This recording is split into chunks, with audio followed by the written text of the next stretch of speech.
Well, all right. So here I am with my bass, and I was asked to show a couple of what some people are terming advanced techniques. I guess we only call them advanced because as a beginner, I wouldn't necessarily recommend this stuff because it could get overwhelming and confusing. I always try to break it down when I do a clinic or seminar around the world. I always try to make it so whoever's in the audience, be they beginner or advanced musician, that they're at least still interested in what we're talking about, whether what we're talking about is something beginning or advanced. So I try to make it kind of cross-reference.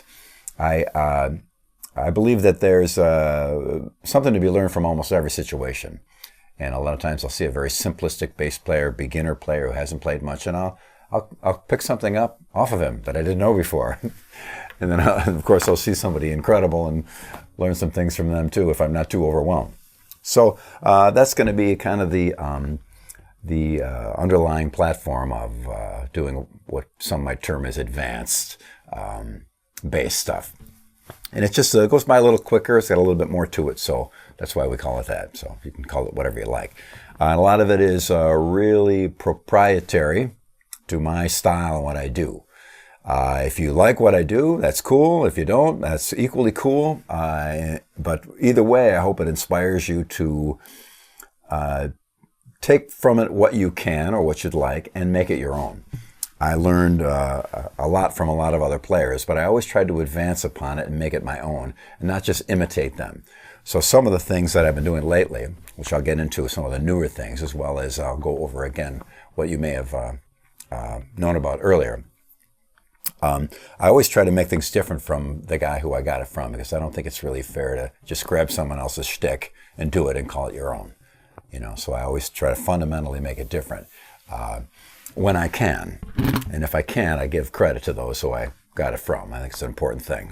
I wish more musicians did it, but so be it if they don't. So the most asked question I get is the three-finger technique. So it's a way basically of getting that right hand buzzing along like a little motor, fast, as accurate as possible, the notes as even as possible, one note to note. And so I'll explain a little bit of that to you right off the bat. And I've seen guys on YouTube take my DVDs where I've explained this and copy them and say the same things I'm saying, and call it their own, like it was their idea and they came up with it. You can't stop anybody from doing something like that, but that's what I mean about giving people credit. I don't care that the guy used my stuff, but it would be nice if he said, I copied all this from somebody's DVD, so here's more for them to copy. Anyway, basically, I spoke earlier in the basic part about having a spot for your thumb, so hopefully you kind of already know about that. Most players know about it. Famous bass player I know actually made a little ramp to put underneath your strings to have a support for your hands. And I do one little trick that's I thought was my biggest secret for a long time. Then I thought it's only fair I give it out, and that is the pickups are really close to the strings. The principle there is when I'm playing, my fingers are going across the pickup and hitting the string. They're sliding across.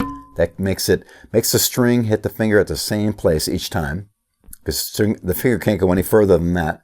So as it goes across, you get a little connection with the string. Now, I came up with that on my own, but like many things you come up with on your own, you find out somebody else knew about it also later on. And sure enough, stand-up bass players play over the neck. The neck extends out over the body, and they use the neck underneath their fingers. And you'll see a great player with a great old bass, and it's always worn out on the neck because they're using that underneath the strings to play. Same principle. I went to see the Gypsy Kings, one of my favorite bands, and I forgot the guitar player's name, but he had a block underneath his flamenco six-string guitar. And I think, might be wrong on that, but from 20 rows back, it looked like it to me, he had kind of the same principle going. So it's not an unknown thing, and it makes sense. And I like when I see other people doing something similar, because it kind of verifies that I'm not completely out of my mind when I came up with something. So when I have that,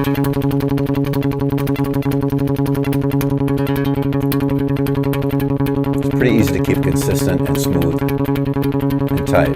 So you don't necessarily hear ring, middle, ring, middle, ring, middle, ring, middle, index, ring, middle, index, ring, middle, index. You hear note, note, note, note, note, note. That's the idea. Now, if you put it under a microscope or put the waveform on a Pro Tools file or whatever, you'll probably find that there might be some difference between the two.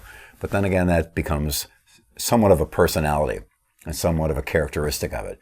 Because if it was just note, note, note, note, note, remember in the old days with the drum machine, trying to do a snare drum roll was impossible because each hit was the same and it didn't sound real at all. So this might not sound note to note exactly the same, but it has a character to it. What I'm doing is I'm doing 4s with 3. So I'm playing 1, 2, 3, 4, 1, 2, 3, 4, 1, 2, 3, 4, without breaking that sequence. And the sequence goes from my right to my left in this fashion. That's a natural way for your hands to fall together. Years ago, I explained it when I did my first clinics in the 80s, that if you were nervous in a dentist office and you just kind of, naturally your fingers would kind of go like that, which incidentally is the part that I knew the guy copied from my DVD because he copied exactly that statement. That's okay though. So that seems to be a natural way. So why not utilize naturally what the hands naturally do and already are set up for, and incorporate that in your playing instead of trying to do something completely backwards, different, and inside out, and force your hands to do something they don't naturally do. So now that's with 3 fingers. I also do 4. But 4 is a little funny because this guy is, these guys are all pretty much the same size and same strength. This guy's kind of left out in the cold here. He's a little smaller.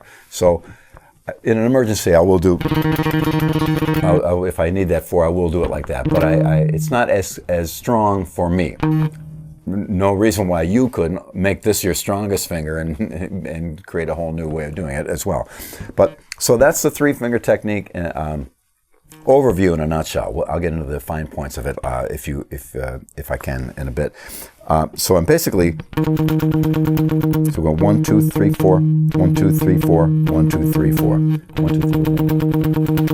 Now you can help overcome some of the inconsistencies of the fact that it's 3 different fingers playing a note, and each one's going to sound a little bit different just by nature. No 2 things are alike. By making sure you get the accents right. So you want to do hitting 1, or hitting 2, or hitting 3, accenting on 1, 2, or 3, or 4. And as you move down or across the neck, I have that same situation happen with every zero.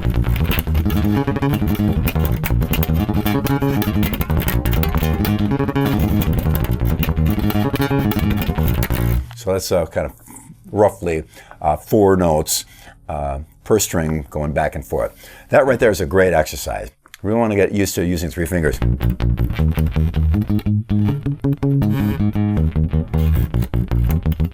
It's hard, it ain't easy. It's hard to keep it in time.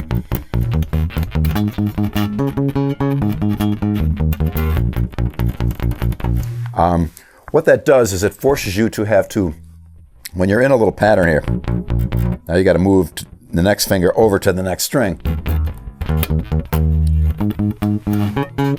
And it'll be a different finger each time. So that finger you reach with to get to the next string, index, middle, or